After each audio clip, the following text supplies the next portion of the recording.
Assalamualaikum warahmatullahi wabarakatuh. Selamat pagi, salam sehat dan sejahtera untuk kita semuanya. Ketemu lagi dengan saya Bu Ami pada forum bimbingan dan konseling ya. Kali ini Ibu akan memberikan materi tentang layanan informasi. Nah, untuk belajar teman-teman gunakan adab belajar agar memperoleh ilmu yang berkah. Mencari ilmu itu harus mempunyai niat yang ikhlas agar niatnya dalam setiap belajar itu bisa mendapatkan hasil yang optimal. Nah, pada hari ini teman-teman, Ibu akan memberikan sebuah informasi kemana setelah lulus dari SMA atau madrasah aliyah. Tentunya teman-teman sudah mempunyai pandangan, pikiran, harapan, dan cita-cita pada saat naik di kelas 12 ini. Tapi nggak menutup kemungkinan teman-teman masih bingung dan bimbang kan? Setelah lulus mau kemana? Ada yang sudah pas, ada yang belum, ada yang bingung sebagainya. Nah, pada saat ini mungkin teman-teman bertanya, saya mau bertanya ke siapa ya? Sedangkan pembelajarannya jarak jauh. Biasanya saya bisa berinteraksi dengan guru, tetapi pada saat ini tidak bisa. Apa yang saya lakukan? Nah, untuk itu materi kali ini Ibu akan bahas tuntas tentang kemungkinan pilihan alternatif setelah lulus dari sekolah menengah atas ya. Nah, salah satunya adalah setelah lulus dari aliyah itu pilihannya melanjutkan program ke perguruan tinggi atau pendidikan yang lebih tinggi. Yang pertama, yang kedua, teman-teman bisa melanjutkan dengan kursus atau bimbel. Bimbel untuk mencapai cita-cita yang nantinya bisa melalui UTBK yang bisa lulus dengan sempurna. Dan berikutnya pilihannya adalah teman-teman bisa memasuki dunia kerja. Ya kan? Dunia kerja baik itu sebagai pegawai negeri, pegawai swasta atau mandiri. Itu adalah sebuah pilihan yang ketiga. Yang keempat pilihannya apa? Pilihannya yaitu memasuki jenjang kehidupan rumah tangga. Tapi ini masih dalam tanda kutip ya, karena siap apa tidak dalam pilihan ini. Nah, kalau nggak ada pilihan dari 1, 2, 3, 4 tadi, apa yang terjadi? Yang terjadi adalah menganggur. Teman-teman nggak mau pastinya ya menganggur. Pengennya semuanya mempunyai karir. Nah, ada dalam beberapa pilihan itu setelah SMA atau madrasah aliyah yang dilakukan pertama adalah lulus dulu. Jika tidak lulus, apa yang terjadi? Jika tidak lulus karena sesuatu hal, contohnya sakit yang berkepanjangan atau karena sesuatu hal ya tidak lulus dan tidak mendapatkan surat kelulusan, maka teman-teman jangan bersedih. Masih ada solusinya. Solusinya adalah bisa mengulang lagi atau bisa mengikuti paket B atau paket C ya di PKBM setempat sehingga mendapatkan ijazah setara dengan SMA atau madrasah aliyah. Itu bisa dipakai untuk bekerja atau kuliah pada kemudian hari. Tapi teman-teman jika lulus, apa yang akan dilakukan? Pilihan pertama adalah teman-teman bisa masukin perguruan tinggi, baik negeri maupun swasta. Yang pilihan yang kedua, mengikuti kursus atau training atau semacam BLK, Balai Latihan Kerja, yang nantinya bisa untuk bekal dalam melanjutkan ke jenjang dunia kerja. Nah, demikian ya. Nah, ada skema yang harus teman-teman pahami bahwa setelah lulus SMA, bagi pilihannya yang mau kuliah di perguruan tinggi baik negeri ataupun swasta, itu ada yang namanya program studi. Program studi itu kalau zaman dulu disebut namanya fakultas ya, atau disebut juga mudahnya adalah jurusan. Nah, jurusan itu ada ilmu sains, ada ilmu sosial humaniora atau disebut soshum. Bagi teman-teman yang jurusan di SMA-nya atau di aliyahnya adalah IPA, maka prodinya ilmu-ilmu saintek, diantaranya adalah ilmu teknik ya, teknologi informatika, pertanian, kedokteran, MIPA, dan ilmu-ilmu yang berhubungan dengan sains. Tapi bagi teman-teman yang jurusannya pas waktu SMA atau aliyahnya adalah IPS, maka ya jurusan di perguruan tingginya yaitu berhubungan dengan ilmu sosial humaniora. Apa aja ilmu sosial humaniora? Sosial humaniora itu diantaranya itu ilmu sosial politik atau sospol ya. Terus ilmu hukum, fakultas ekonomi, fakultas psikologi, fakultas adab dan sebagainya. Banyak sekali. Nah, untuk lebih rincinya nanti akan Ibu terangkan pada sesi pertemuan berikutnya. Nah, bagi yang teman-teman memasukin dunia kerja, dunia kursus atau bimbel, itu nanti juga ketemu dengan bekerja atau wirausaha, dan semuanya setelah lulus memasuki dunia kerja atau dunia wirausaha. Itu yang disebut dengan karir. Ya, kalau sudah mempunyai profesi masing-masing, nah itu karir. Karir itu dalam pencapaian kita untuk mencapainya. Nah, apa sih yang harus disiapkan kalau teman-teman memasuki program lanjutan kuliah? Nah, ada beberapa pertanyaan yang biasanya terjadi nih, yang saya rangkum menjadi beberapa pertanyaan yang sebelum-sebelumnya ya, kakak-kakak kelas teman-teman suka bertanya ke Ibu. Di sini, apa sih Bu program studi yang diminati, bagaimana caranya? Nah, program studi yang diminati itu bagaimana? Itu adalah pertanyaan yang pertama. Yang kedua, bagaimana prospek masa depan program studi tersebut? Contoh nih, jika saya memilih ya kesehatan masyarakat, apa ya kesehatan masyarakat ya? Jika saya memilih fakultas psikologi, apa sih psikologi itu? Bu, kan nggak ada di SMA, nggak ada di aliyah. Nah, biasanya teman-teman suka bertanya begitu kepada Ibu. Nah, dalam program studi di kuliah itu beda dengan di SMA.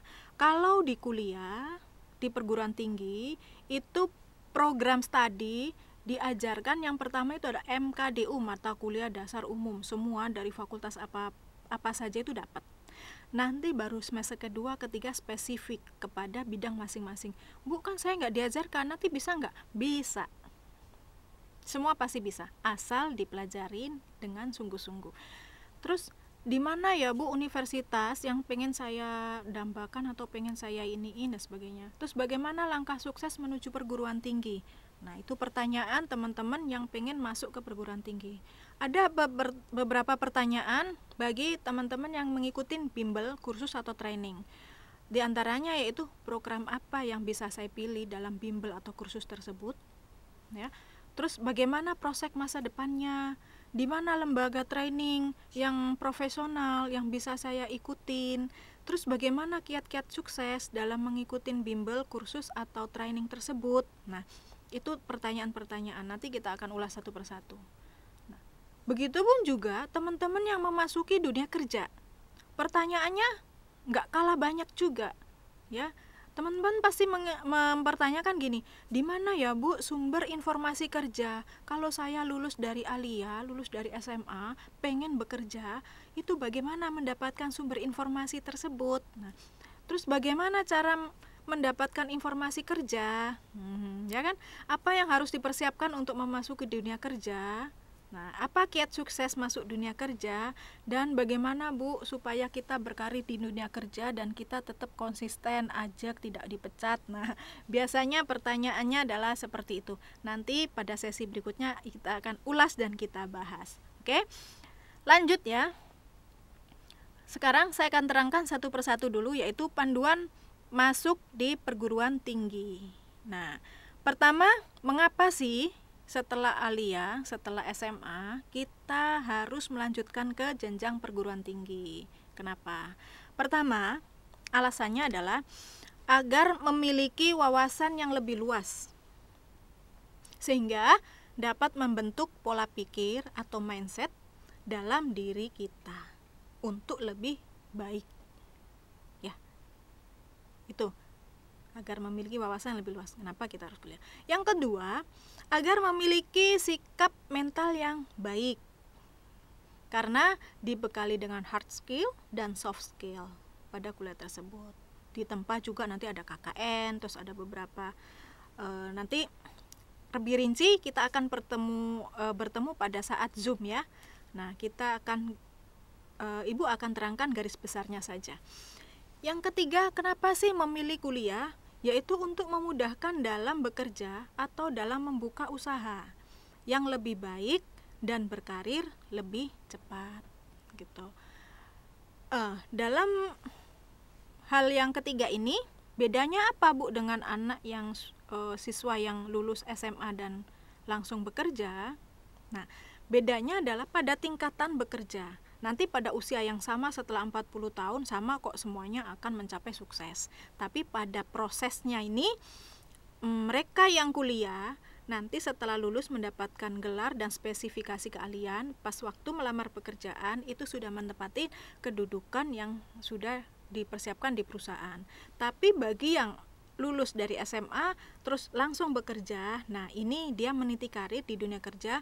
Pertama yang dia dapat adalah sebagai bagian produksi atau bagian staff ya, dan dia bisa meniti karir ke jenjang yang sama dengan S1 tadi dengan catatan kerjanya bagus dan dia bisa mencapai contohnya setelah kerja bisa kuliah sehingga nanti pada saatnya akan mendapatkan kedudukan yang sama.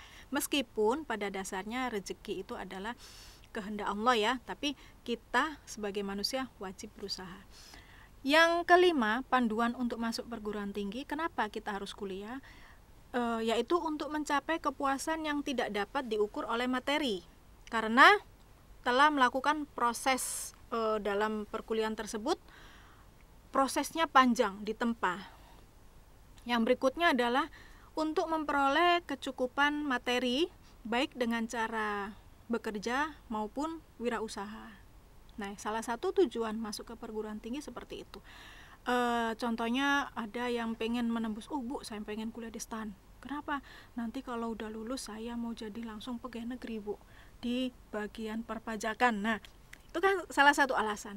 Bisa nggak untuk mencapai sana? Nah, nanti ada tips yang berikutnya yang akan saya terangkan pada sesi yang berikutnya ya, yaitu dengan konsep aku, dengan konsep APC. Ada banyak sekali yang akan saya sampaikan. Nah, apa saja alasan yang berikutnya? Pertama, aktualisasi di masyarakat. Terus yang terakhir adalah memiliki lingkungan dan komunitas yang derajat keilmuannya sama atau lebih tinggi daripada Anda. Nah, itu ya. Ada beberapa jalur masuk ke pendidikan tinggi, yaitu pertama, pendidikan akademi dan pendidikan profesional. Apa aja pendidikan akademi itu? Pendidikan akademi adalah pendidikan tinggi yang diarahkan pada penguasaan ilmu pengetahuan dan pengembangannya, yang lebih mengutamakan peningkatan mutu serta memperluas wawasan ilmu pengetahuan.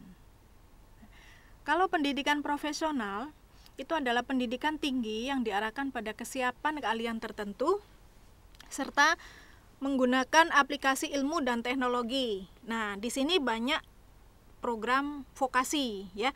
Program vokasi yaitu emang spesialis ditempa dengan keahlian tertentu. Kalau akademi itu S1, S2, S3 ya. Kalau profesi itu D1, D2, D3, D4. Bisa membedakan kan ya, teman-teman? Pasti bisa. Nah, bentuk-bentuk perguruan tinggi baik negeri maupun swasta, teman-teman harus fahamin dan harus ketahuin. Ada beberapa yang teman-teman harus kenalin. Yang pertama adalah universitas. Universitas itu adalah sebuah atau suatu perguruan tinggi yang menyelenggarakan program pendidikan akademi dan atau profesi yang beragam dan dikelompokkan dalam fakultas-fakultas. Yang kedua adalah institut. Institut adalah suatu perguruan tinggi yang menyelenggarakan program pendidikan akademi dan atau profesional dalam sekelompok disiplin ilmu pengetahuan, teknologi, atau kesenian yang sejenis. Institut ya. Contohnya apa? ISI ya. Institut Seni Indonesia yang ada di Jogja, ITS, Institut Teknologi 10 November, ITB, Institut Teknologi Bandung. Nah, itu namanya institut. Di situ tidak ada fakultas psikologi, tidak ada fakultas hukum, hanya fakultas-fakultas yang dalam sekelompok disiplin ilmu pengetahuan atau teknologi saja. Kalau disiplin ilmu pengetahuan contohnya apa? IPB itu ilmu pengetahuan, yaitu pengetahuan Institut Pertanian Bogor. Nah, yang ketiga yang harus teman-teman ketahui yaitu sekolah tinggi. Pernah dengar kan? Sekolah tinggi. Apa itu sekolah tinggi? Sekolah tinggi adalah suatu perguruan tinggi yang menyelenggarakan program pendidikan akademi dan atau profesional dalam lingkup satu disiplin ilmu tertentu. Contohnya apa? STKIP, Sekolah Tinggi Keguruan dan Ilmu Pendidikan. Ada namanya apa? STIS, Sekolah Tinggi Ilmu Statistik. Terus ada lagi apa? STIE, Sekolah Tinggi Ilmu Ekonomi. Nah, itu contoh-contoh sekolah tinggi. Yang keempat adalah akademi. Nah, bedanya apa akademi dengan sekolah tinggi? Akademi itu suatu perguruan tinggi yang menyelenggarakan program pendidikan profesional dalam satu cabang dan atau sebagian cabang ilmu pengetahuan, teknologi atau kesenian. Contohnya Akmil, Akademi Militer. Ada lagi apa ya? Akpol, Akademi Kepolisian. Di situ satu cabang pengetahuan ilmu saja yang diberikan. Lulus dari Akpol nanti jadi apa? Jadi polisi ya. Nah, itu ada di mana? Ada di Semarang, Akpol. Akmil ada di mana? Ada di Jogja. Terus ada lagi apa? Banyak sekali, nanti contohnya akan saya kasih di slide berikutnya. Yang terakhir yaitu Politeknik. Pernah dengar Politeknik? Nah, Politeknik itu suatu perguruan tinggi yang menyelenggarakan program pendidikan profesional dalam satu cabang dalam sebuah bidang pengetahuan khusus ya. Bedanya dengan akademi adalah Politeknik memberikan porsi lebih besar daripada praktek. Jadi di Politeknik itu banyak prakteknya. Contohnya apa? Politeknik Negeri Jakarta. Jadi Politeknik itu masuk dalam program vokasi. Dia tidak S1, lulusnya tidak mendapatkan gelar sarjana, tetapi emang dalam keilmuannya ditempa di bidang keahlian tertentu untuk siap bekerja. Itu di Politeknik. Banyak sekali politeknik yang ada di Indonesia ini. Nah, berikut adalah contoh-contoh tentang universitas, institut, sekolah tinggi, akademi, dan politeknik tadi ya.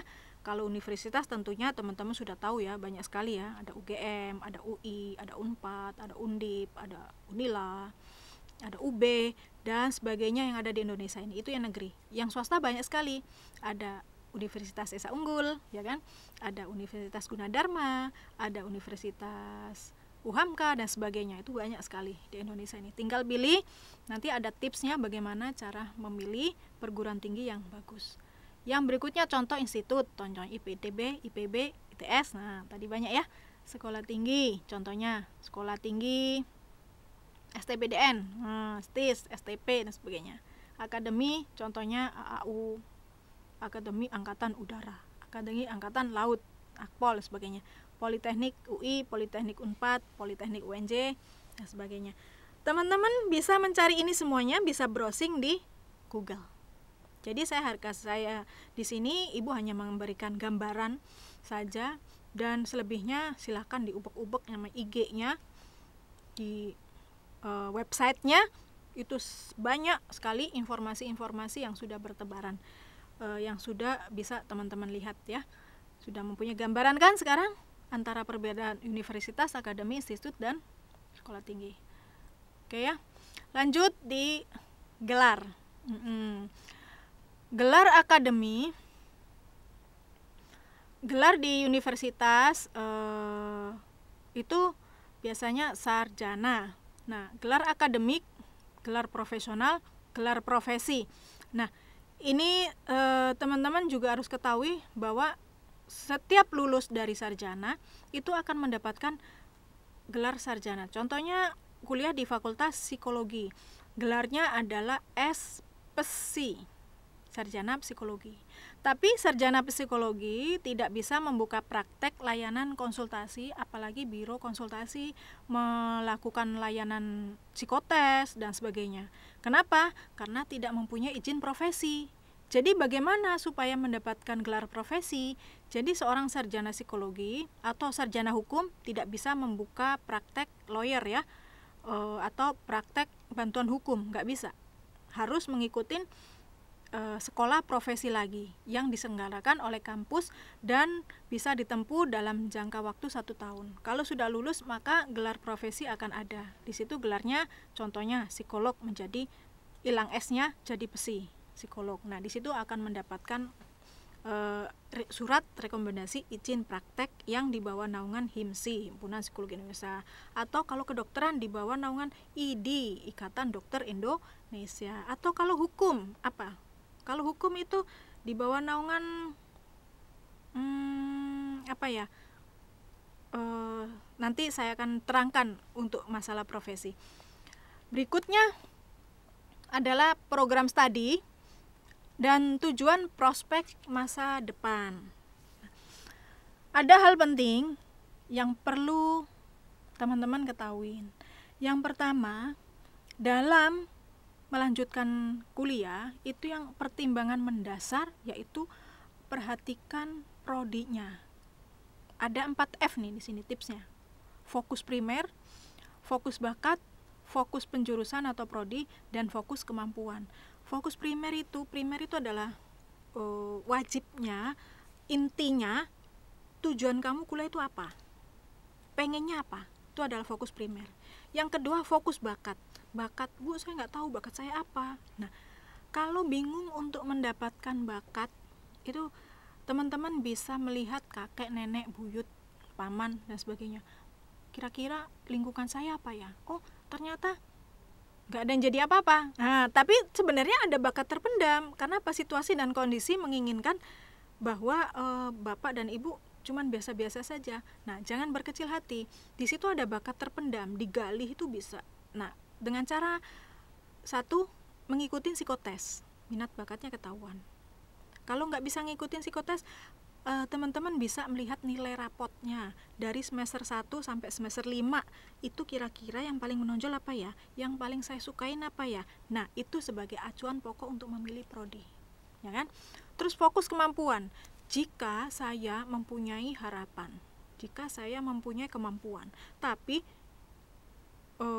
sesuai nggak harapan dan kemampuan saya. Nah, ini nanti bisa di cross checkin ya, sesuai dan tidaknya. Kalau sesuai ya deal memilih prodi.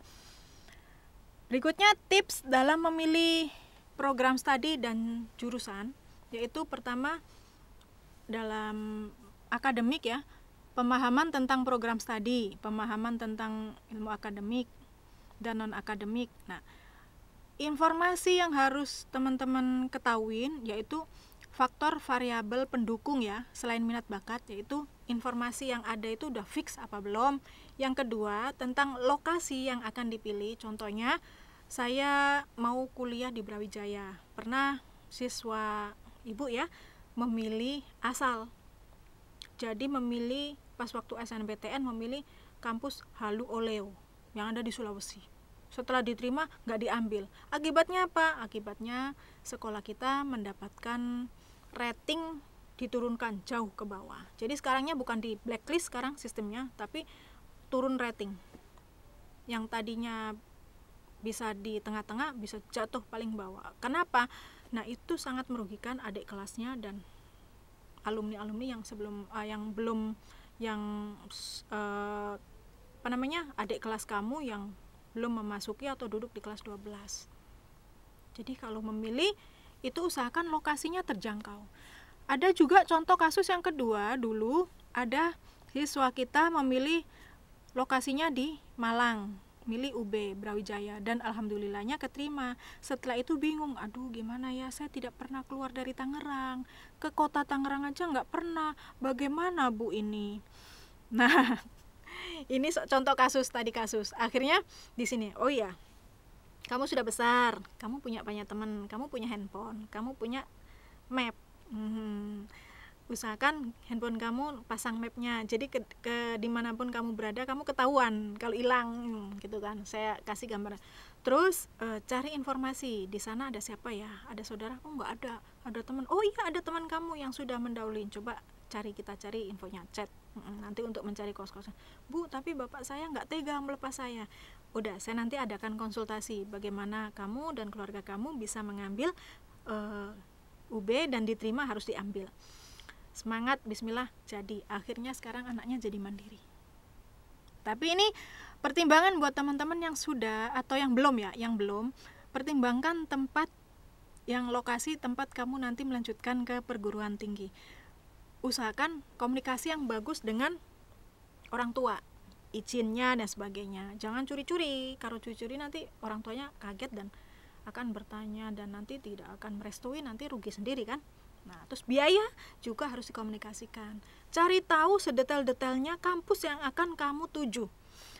Kira-kira kalau masuk kampus A biayanya berapa? Kampus B biayanya berapa? Kampus C biayanya berapa? Nah, ini bisa menjadi perbandingan. Mampunya di mana? Kalau mampunya di A ya ambil A, mampunya di B, B. Bu, nggak ada prodi yang saya inginkan. Kamu bisa cari alternatif lain, ya kan? Terus yang berikutnya dalam tips memilih program studi itu adalah daya tampung jurusan tersebut. Cari tahu, informasinya ada dan setiap tahun dirilis sama LTMPTN. Daya tampung program studi ilmu kelautan. Nah, 3 tahun yang lalu ilmu kelautan itu lagi knockdown. Banyak sekali yang daftar karena waktu itu Menteri Susi ya yang mendobrak tentang kelautan, tenggelamkan saja. Tapi hal itu sudah berlalu, sekarang biasa lagi. Akhirnya kemarin trennya adalah yang naik daun itu adalah tren yang tentang fakultas aktuaris. Nah, aktuaris itu dulu masih ada di luar negeri, sekarang sudah ada di Indonesia. Di IPB ada. Nah, Trisakti yang banyak, tapi Trisakti swasta. Aktuaris itu semacam hitung-hitungan. Jadi yang pintar matematika, Ibu sarankan ke aktuaris karena peluang kerjanya masih banyak. Nah, tapi di sini bahasan kita tidak mengenai hal tersebut. Bahasan di sini adalah mengenai tips ya dan memilih prodi yang ada di perguruan tinggi. Yang berikutnya adalah masa depan karir dan pekerjaan. Dalam memilih prodi itu usahakan teman-teman mempunyai orientasi. Orientasi itu bayangan. Kira-kira 4 tahun yang akan datang itu Indonesia itu membutuhkan apa sih? Seorang ahli apa? Nah, itu kan bayangan bisa kita bayangkan dengan cara melihat tren yang ada. Tren yang ada sekarang apa? Oh, tren yang ada itu sekarang adalah masa pandemi, yang dibutuhkan adalah teknologi informasi. Tapi 4 tahun lagi apakah masih butuh? Nah, kira-kira apa di bidang kesehatan? Kalau bidang kesehatan itu selalu ada. Nah, itu adalah cara pandang kita, orientasi ke depan. Kita harus mempunyai cara pandang jauh ke depan. Cara pandang ini pernah saya ajarkan pada saat duduk di kelas 10 ya. Saya suruh tulis, teman-teman mempunyai cara pandang, atau sekarang juga teman-teman bisa menulis kira-kira 2 tahun yang akan datang saya mau jadi apa, 5 tahun yang akan datang saya akan menjadi apa, 10 tahun yang akan datang saya akan menjadi apa, 50 tahun yang akan datang saya akan menjadi apa, saat di dalam kubur saya akan menjadi apa. Nah, ini pasti ketawa teman. Saat di dalam kubur saya pengen didatengin malaikat dibawa ke surga. Nah, itu adalah cara pandang masa depan ya. Jadi teman-teman harus mempunyai nilai yang optimis, yang mempunyai cara pandang itu yang positif, yang bagus. Itu membuat semangat. Kalau teman-teman mempunyai cara pandang yang negatif, semuanya akan jadi ambyar. Jadi suram gitu ya. Berikutnya adalah tips memilih perguruan tinggi. Nah, pertama yang kamu kenalin adalah reputasinya. Reputasi perguruan tinggi tersebut bagaimana selama ini? Pasti UI, semuanya milih UI. Ya, UI akhirnya nggak dapet, sesuaikan dengan kemampuan ya. Nah, reputasi di sini sesuaikan juga kemampuan. Reputasi perguruan tinggi tersebut juga sangat pengaruh ya. Ya, terus berikutnya ada status akreditasi masing-masing prodi. Jadi akreditasi itu tidak melekat pada kampusnya, tetapi melekat pada prodinya. Contoh di Unila ada program studi yang akreditasinya C. Kemarin ada yang teman-teman ada yang memilih ke sana, Bu, ini masih C, bagaimana Bu? Coba lihat C. Oh, C itu 2 tahun yang lalu. Kalau prodi akreditasi di perguruan tinggi ataupun sekolah itu 4 tahun sekali. Jika C nanti bisa naik B pas waktu kamu masuk kuliah tersebut. Nah, pas waktu lulus bisa menjadi A. Tenang, nggak apa-apa, masuk saja. Dia bilang gitu kan. Tapi alangkah baiknya memilih prodi yang sudah mempunyai akreditasi A. Ya. Tuh. Yang berikutnya adalah fasilitas pendidikan di kampus tersebut. Teman-teman harus mengetahui fasilitasnya apa aja. Jangan hanya sekedar ruangan saja untuk belajar, lalu setelah belajar pulang sebagainya. Tidak ada fasilitas apapun. Nah, itu tidak saya sarankan. Terus yang berikutnya adalah prospek kelulusan. Prospek kelulusan bisa dibaca. Bisa dibaca dari apa? Biasanya ikatan alumni yang kuat itu ada di perguruan tinggi negeri atau kampus yang sudah lama. Karena alumninya itu sudah berhasil mendudukin posisi-posisi yang baik di perusahaan-perusahaan besar. Apalagi perusahaan-perusahaan BUMN ya, pasti incaran teman-teman nih. Nah, itu banyak didudukin teman-teman yang dari perguruan tinggi apa dan sebagainya. Nah, ini teman-teman harus bisa melihat prospek lulusannya kemana. Nah, nggak kalah pula dalam tips memilih prodi yaitu biaya masuk ke perguruan tinggi itu.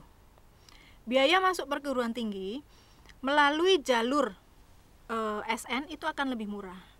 Jalur SBM agak murah. Jalur UM lumayan mahal, jalur mandiri ya. Tapi semuanya harus dipersiapkan dari jauh-jauh hari. Kira-kira kalau masuk UPI itu berapa, masuk UNJ berapa, bisa diperolehnya dari mana? Dari kakak-kakak kelas yang sudah kuliah di kampus-kampus tersebut. Ya, jadi teman-teman yang sekarang harus mencari informasi ke alumni-alumni yang sudah kuliah di kampus-kampus tersebut. Kak, dulu biaya masuknya berapa? Terus UKT-nya berapa? Nah, itu bisa ditanyakan sebagai referensi untuk kita memilih program studi atau kampus yang akan kita tuju. Berikutnya adalah fasilitas kegiatan mahasiswa. Nah, di dalam perkuliahan, mahasiswa tidak akan ada artinya jika tidak berkegiatan. Kalau kita hanya kuliah mendapatkan ilmu, ya di Google aja bisa. Ya kan? Tapi kita nggak konsisten kalau di Google.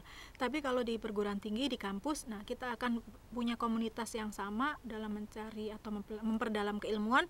Nah, di situ ada fasilitas kegiatan mahasiswa meliputi apa saja.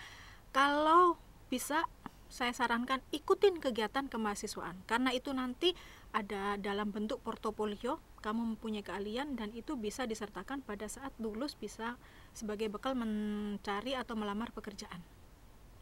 Nah, seperti apa itu? Seperti apa? HMI, ya, Himpunan Mahasiswa Islam, atau Senat Mahasiswa, atau Mahasiswa Pecinta Alam, yang gampang-gampang. Atau di dalam kampus tersebut ada namanya Ikatan Seni Mahasiswa, atau dan sebagainya. Banyak sekali kegiatan kemahasiswaan dan itu cari tahu. Kalau ada semakin rame, semakin banyak dan semakin bagus. Karena bekal untuk nanti membuat portofolio setelah lulus. Nah, yang terakhir dalam tips memilih perguruan tinggi yaitu jaringan kerjasama, networknya perguruan tinggi tersebut kemana saja. Biasanya di sini ada namanya akademi-akademi yang mempunyai networking ya, seperti AK Bogor, Akademi Kimia Analis Bogor. Nah, itu bekerja sama pada perusahaan-perusahaan makanan, perusahaan-perusahaan yang mempunyai ISO. Itu ada MOU-nya. Bagi mahasiswa yang bagus, lulusannya bagus, akan direkrut untuk masuk dan mendapatkan posisi tertentu. Atau di perguruan-perguruan tinggi yang sudah ada MOU dengan perusahaan, itu akan lebih gampang bagi teman-teman yang mau masukin dunia kerja. Nah, ini ada beberapa yang ada networkingnya, itu contohnya STT Telkom, STT PLN ya, AK Migas ya, tentang kepengeboran perminyakan. Atau sekarang banyak sekolah-sekolah yang didirikan oleh perusahaan-perusahaan besar, seperti ada Holcim, nah itu mempunyai perguruan tinggi sendiri, atau Astra mempunyai perguruan tinggi sendiri. Nah, itu biasanya lulusannya yang masuk di perusahaan-perusahaan yang ada gitu. Ya, baik ya, sampai di sini paham ya teman-teman ya. Kalau sudah paham, akan saya lanjutkan pada kiat sukses masuk ke perguruan tinggi negeri ataupun swasta. Nah, ada 5 faktor yang harus dikuasain dalam masuk perguruan tinggi, yaitu pertama faktor teknis. Faktor teknis itu adalah berkaitan dengan nilai, berkaitan dengan sistem pendaftaran, berkaitan dengan pilihan ya, pilihan. Contohnya ada peluang masuk ke perguruan tinggi negeri melalui SNPTN, seleksi nilai ya. Ada melalui SBMPTN, yaitu melalui UTBK, ada ujian mandiri ya. Nah, itu ada namanya faktor teknis namanya. Yang kedua, faktor psikologis. Faktor psikologis itu adalah kesiapan pribadi kita, faktor percaya diri kita, faktor optimis kita, dan aura kita. Untuk masuk perguruan tinggi itu kita butuh aura ya, butuh benar-benar persiapan psikologis. Artinya kita itu membuat pancaran pada diri kita bahwa kita udah optimis masuk ke sini, dibarengin dengan kemampuan dan hal-hal lainnya. Kenapa? Ini harus persiapkan. Jika saya tidak dapat SN, saya akan masuk SBMPTN. Jika saya tidak dapat SBMPTN, saya ikut UM. Jika saya nggak dapat ikut UM, saya bimbel dulu deh untuk nanti nembus ke perguruan tinggi yang saya idam-idamkan. Jika saya tidak mampu mengikuti bimbel, ya udah nggak apa-apa, saya mau ke perguruan tinggi swasta saja. Swasta juga harus dilihat akreditasinya ya, ke swasta saja. Toh nggak jarang pula teman-teman yang lulus dari swasta pun akan sukses bersama dengan yang di negeri. Ada juga pepatah, saya lebih percaya diri dengan prodinya daripada kampusnya. Biar swasta pun, tapi saya saya lebih percaya diri daripada saya mendapatkan perguruan tinggi negeri dengan jurusan yang apa adanya. Lebih baik saya mendapatkan prodi meskipun di swasta, tapi saya bisa. Nah, ada juga yang prinsip seperti itu. Jadi teman-teman yang nantinya tidak mendapatkan perguruan tinggi negeri, jangan berkecil hati, apalagi putus asa terus tidak kuliah sebagainya. Bahwa sukses itu tidak ditentukan di perguruan tinggi negeri, tapi sukses itu ditentukan oleh kemampuan bagaimana cara kita beradaptasi di lingkungan yang ada, disertai dengan kemampuan untuk berusaha semaksimal mungkin. Oke ya. Yang ketiga adalah faktor penguasaan materi. Nah, faktor penguasaan materi ini terjadi saat memasukin perguruan tinggi tersebut melalui seleksi tulis. Nah, seleksi tulis itu adalah seleksi tes, tidak seleksi nilai.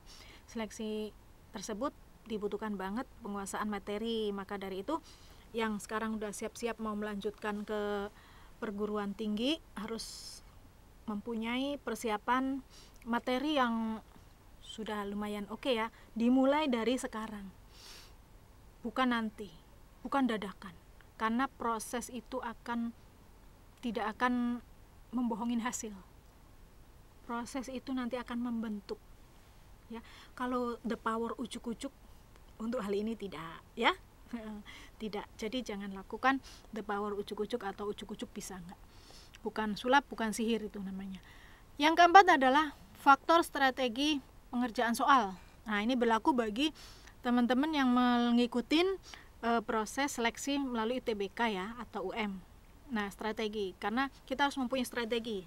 Dari 1 sampai 100 diberikan waktu berapa, kira-kira dalam satu soal harus dikerjakan berapa detik. Itu ya. Yang terakhir adalah faktor strategi pemilihan jurusan atau program studi. Nah, strategi pemilihan jurusan sudah dibahas yang tadi ya. Itu sangat mempengaruhi teman-teman untuk bisa lolos dan tidaknya di perguruan tinggi negeri. Daya saing, daya tampung, daya kemampuan, nah itu pertimbangannya harus matang. Untuk tahun kemarin Ibu mempunyai tips bahwa teman-teman yang masuk ke perguruan tinggi dalam satu sekolah, saya tidak boleh bersaing antar teman. Kalau mau bersaing antar sekolah boleh, tapi kalau bersaing antar teman di dalam satu sekolahan jangan. Artinya gini, bagi teman-teman yang memiliki sama dalam penjurusan prodinya, itu harus saling mengalah. Diambil yang mana? Nanti ini akan ketemu secara offline. Kalau online tidak bisa membandingkan karena nilai rata-rata nanti akan memenuhi syarat. Nilai rata-rata yang tinggi berarti bisa memilih prodi yang dengan daya saing yang cukup ketat, gitu kan. Nilai rata-rata yang sedang bisa mengalah untuk mengambil daya tampung yang besar, tapi keketatannya tidak begitu ketat. Nah, seperti itu. Sehingga nanti dalam satu sekolahan itu yang masuk ke perguruan tinggi negeri itu akan bervariasi dan lebih banyak jika tidak bersaing sama teman, ya. Jadi dari IPA 1 sampai IPA 4 itu tidak ada boleh yang sama-sama satu jurusan. Kalau satu jurusan beda kampus gimana, Bu? Boleh. Tapi jangan satu kampus satu jurusan, karena itu nanti dua-duanya akan gagal. Gitu. Jadi lebih baik bersaing di luar sekolah daripada bersaing sama teman-teman satu sekolah sendiri, gitu ya. Nah, ada beberapa yang harus teman-teman ketahui, yaitu komponen biaya kuliah. Nah, dalam komponen biaya kuliah ini itu yang perlu dipersiapkan adalah pertama biaya untuk membeli formulir. Yang SN gratis, tidak perlu membeli. Bagi yang ikut UTBK akan membayar ke bank sekitar 250. Bagi yang ikut ujian saringan masuk IPB juga membayar sekitar 300. Nah, itu namanya biaya membeli formulir pendaftaran, ya. Yang kedua, biaya mengikuti ujian masuk. Itu ada yang memberlakukan, ada yang tidak. Yang ketiga, biaya yang dibayar sekali menjelang masa perkuliahan, yaitu uang pangkal. Uang pangkal ini beda dan bervariasi. Itu hanya sekali saja dibayarkan. Itu harus dipertimbangkan. Kalau seandainya saya kuliah, saya harus siapkan uang sekian, ya, biar nanti nggak kelabakan. Terus tiba-tiba kuliah euforia aja, setelah dapat nggak diambil gara-gara nggak punya duit. Nah, jangan sampai itu terjadi. Karena jika nggak punya biaya pun nggak harus kuliah, masih ada cara untuk sukses, gitu.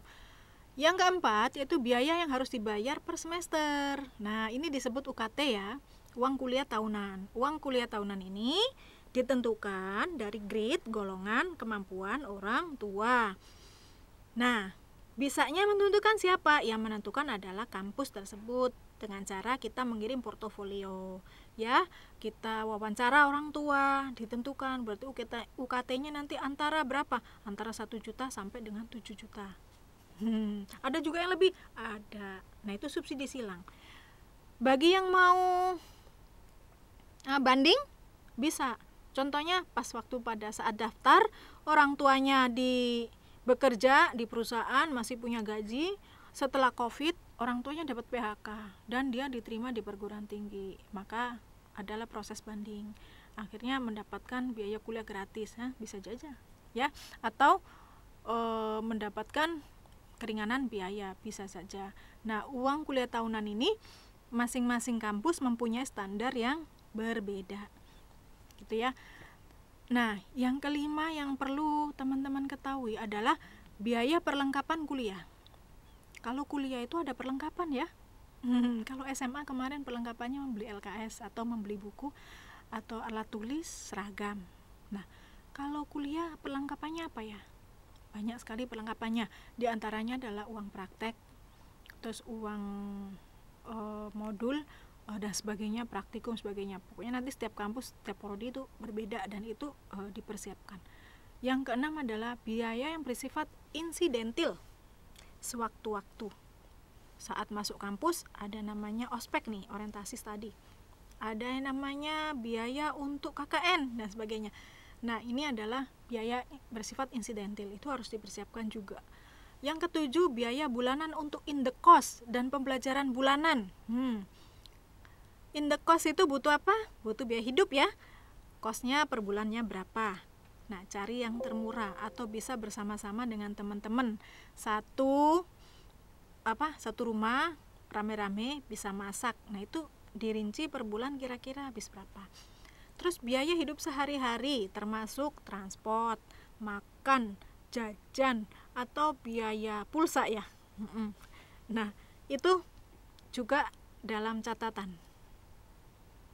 Kira-kira sebulan habis berapa, ya? Ada nggak biaya lifestyle, Bu?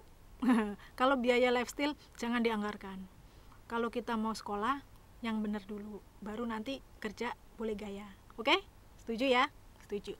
Yang 9 adalah biaya untuk melepas ketegangan atau hiburan. Nah, ini yang tadi saya bicarakan, lifestyle. Biaya gaya hidup untuk melepas ketegangan. Nah, ini bisa kamu peroleh, nggak usah dari orang tua. Bisa, biaya ini adalah paling bawah. Dari apa? Biasanya teman-teman mahasiswa itu kreatif, memberikan les, kerja sampingan, sebagainya. Nah, ini untuk biaya melepas ketegangan atau hiburan. Kalah kita banyak tugas sebagainya, biasanya teman-teman udah ikutan aja tim apa, nanti akan ekspedisi kemana. Nah, itu boleh-boleh saja, tapi jangan sampai memberatkan orang tua. Oke ya.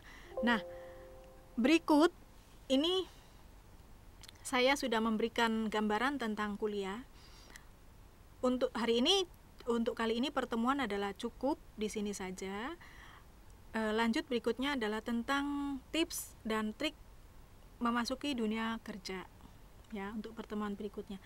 Nah, sampai di sini mudah-mudahan informasi yang saya berikan ini bermanfaat untuk teman-teman, khususnya untuk siswa-siswi yang saya ampuh, yaitu di Madrasah Aliyah Negeri 1 Tangerang. Dan jika ada konsultasi ataupun semacam pertanyaan, boleh hubungin ibu saja ya. Demikian, assalamualaikum warahmatullahi wabarakatuh.